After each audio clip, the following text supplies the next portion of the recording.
बिस्मिल्लाहिर्रहमानिर्रहीम। अस्सलाम वालेकुम एवरीवन। आज मैं आपके साथ बहुत ही amazing creamy Afghani mutton gravy की रेसिपी शेयर करने जा रही हूँ, जो कि बहुत ही यूनिक और सिंपल रेसिपी है, जिसके खाने के बाद आप कौरमा को भूल जाओगे और ये आपकी फेवरेट बन जाएगी। इसमें मैं बहुत कम और बेसिक मसाले ऐड करूँगी, बाजार का कोई भी मसाला ऐड नहीं करूँगी। स्पेशली बिगनर्स के लिए बहुत ही हेल्पफुल वीडियो है, सो आपने पूरी वीडियो देखनी है, वीडियो का कोई भी पार्ट मिस नहीं करना है। टाइम वेस्ट किए बगैर रेसिपी स्टार्ट करते हैं। मटन 1 kg, इसको मैंने नमक और सिरका लगा के अच्छी तरह वॉश कर लिया है। अदरक का पेस्ट 1 टेबलस्पून, लहसुन का पेस्ट 1 टेबलस्पून, प्याज का पेस्ट 2 टेबलस्पून, नमक हाफ टी स्पून। नमक आप अपने टेस्ट के मुताबिक कम या ज़्यादा भी कर सकते हैं। 1 गिलास इसमें मैं पानी का ऐड करूंगी और 10 से 12 मिनट के लिए प्रेशर लगा दूंगी। आप चाहें तो इसको देगची में भी पका सकते हैं, क्योंकि मुझे इसको जस्ट 70 to 80% गलाना है, फुली इसको मैंने नहीं गलाना है। जब तक प्रेशर चल रहा है दूसरी साइड पे ग्रेवी तैयार कर लेते हैं। इसके लिए मैंने 150 ग्राम धनिया लिया है। अगर आप हाफ kg बना रहे तो आपको 70 to 80 ग्राम धनिया लेना होगा। और आप देख सकते हैं इसको मैंने टहनियों के साथ लिया है, आपने भी सेम इसी तरीके से इसको लेना है। पत्ते और टहनियाँ दोनों इसमें ऐड करनी है। 2 इंच के 2 पीस मैंने अदरक के लिए थे। 25 से 30 लहसुन की कलियां ये मैं इसमें ऐड कर दूंगी। अदरक भी ऐड कर दिया है। 8 से 10 सब्ज मिर्चें, ये बहुत ही स्पाइसी वाली हैं, आप अपने टेस्ट के मुताबिक तीखा कम ज़्यादा कर सकते हैं।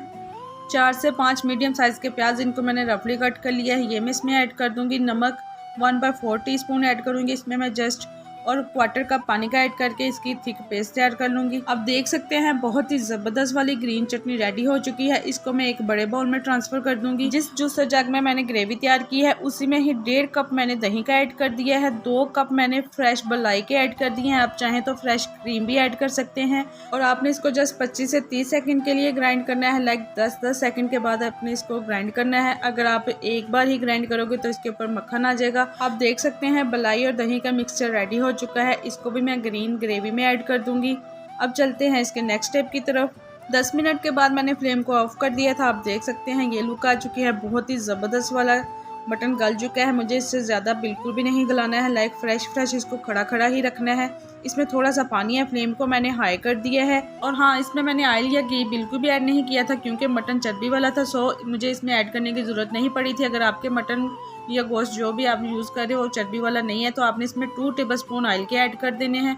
3 से 4 मिनट के बाद आप देख सकते हैं मटन का पानी ड्राई आउट हो चुका है, इसने घी भी छोड़ दिया है। फ्लेम को मैंने ऑफ कर दिया है।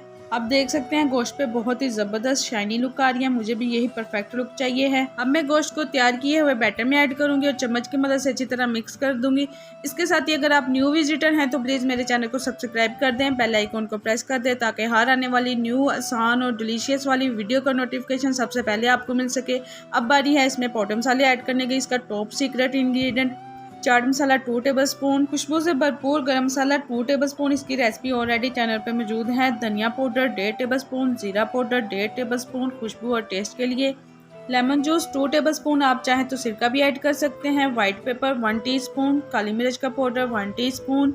और हाँ, अगर आपके पास व्हाइट पेपर नहीं है तो आप 2 टीस्पून इसमें ब्लैक पेपर ऐड कर दें। 2 से 3 टेबलस्पून ऑयल वाले ही हैं, ये बहुत ही टेस्टी और फ्लेवरफुल हैं, यही मैं इसमें ऐड कर दूंगी।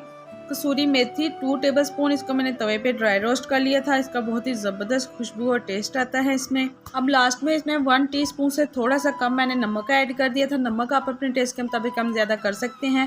और इसको अच्छी तरह मिक्स करके मैरिनेट होने के लिए 1.5 से 2 घंटे के लिए रख दिया था। अगर आपके पास टाइम कम है तो आप इसको कम से कम आधा घंटा मैरिनेट के लिए ज़रूर दें। गोश्त को मैरिनेट हुए 2 से 2.5 घंटे हो चुके हैं, बहुत ही ज़बरदस्त वाला गोश्त मैरिनेट हो चुका है।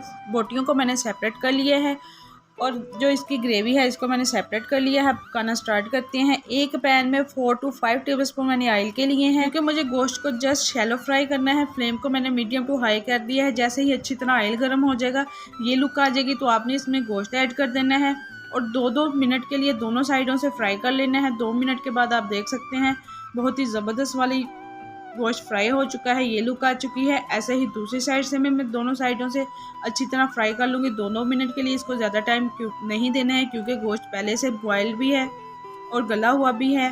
सो अगर आप इसको ज़्यादा देर फ्राई करोगे तो इसका हलवा बन जाएगा। आप देख सकते हैं बहुत ही ज़बरदस्त वाला गोश्त फ्राई हो चुका है। बाकी का गोश्त भी मैं ऐसे ही फ्राई कर लूँगी।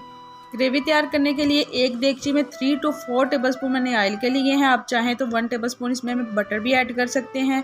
3 से 4 सब्ज़ इलायची, 4 से 5 लौंग मैंने इसमें ऐड कर दिया। इनको फ्राई कर लूँगी जस्ट 30 से 40 सेकंड के लिए। बहुत ही ज़बरदस्त खुशबू आ रही है। अब मैं इसमें तैयार की हुई ग्रेवी ऐड करूँगी। फ्लेम को मीडियम टू लो कर दूँगी और 3 से 4 मिनट के लिए अच्छी तरह इसकी भुनाई कर लूँगी। इसको फ्राई कर लूँगी ताकि प्याज और मसालों का जो कच्चेपन का एक टेस्ट होता है वो ख़त्म हो जाए। और इसको कवर करके पकने के लिए छोड़ दूँगी ताकि इसका पानी ड्राई आउट हो जाए और ज़बरदस्त वाली ग्रेवी रेडी हो सके। 5 से 6 मिनट के बाद ये लुक आ चुकी है। अभी इसका पानी ड्राई आउट नहीं हुआ है। आपने इसको फुली कवर नहीं करना है, हल्का सा ऐसे इस तरीके से आपने इसको कवर करना है। अगर आप इसको फुली कवर करोगे तो इससे क्या होगा कि क्रीम और दही दोनों फट जाएंगे और दाने दाने बन जाएंगे। सो आपने इसको केयरफुली हीप करना है। आप देख सकते हैं इसको पकते हुए मीडियम टू लो फ्लेम पे 10 से 12 मिनट हो चुके हैं। बहुत ही ज़बरदस्त खुशबुएं आ रही हैं। इसने ऑयल भी छोड़ दिए हैं। 12 से 13 मिनट के बाद बहुत ही ज़बरदस्त वाली ग्रेवी रेडी हो चुकी है। मुझे नॉर्मल कंसिस्टेंसी चाहिए है, ना तो ज़्यादा थिक चाहिए है और ना ही पतली चाहिए है।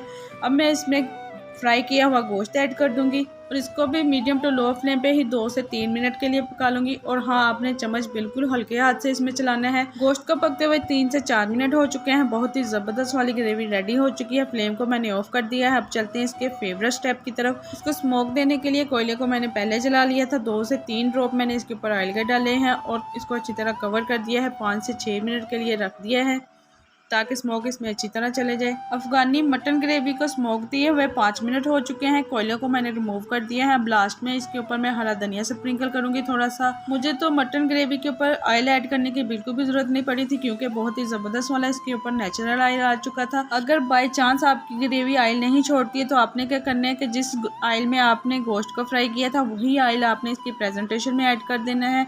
माशाल्लाह फाइनल लुक बहुत ही ज़बरदस्त लुक आ रही है। आई होप कि आपको बहुत ही आसान, simple, unique, amazing, creamy Afghani mutton gravy की रेसिपी पसंद आई होगी। फ्रेंड्स और फैमिली में लाइक और शेयर करना मत भूलिएगा। मैं आपके फीडबैक का वेट करूंगी। आपने मुझे कमेंट बॉक्स में कमेंट करके ज़रूर बताना है कि आपको रेसिपी कैसी लगी। अपना रखिएगा बहुत सारा ख्याल, मुझे भी दुआ में याद रखिएगा। मिलते हैं नेक्स्ट वीडियो में। थैंक्स फॉर वॉचिंग एंड अल्लाह हाफिज़।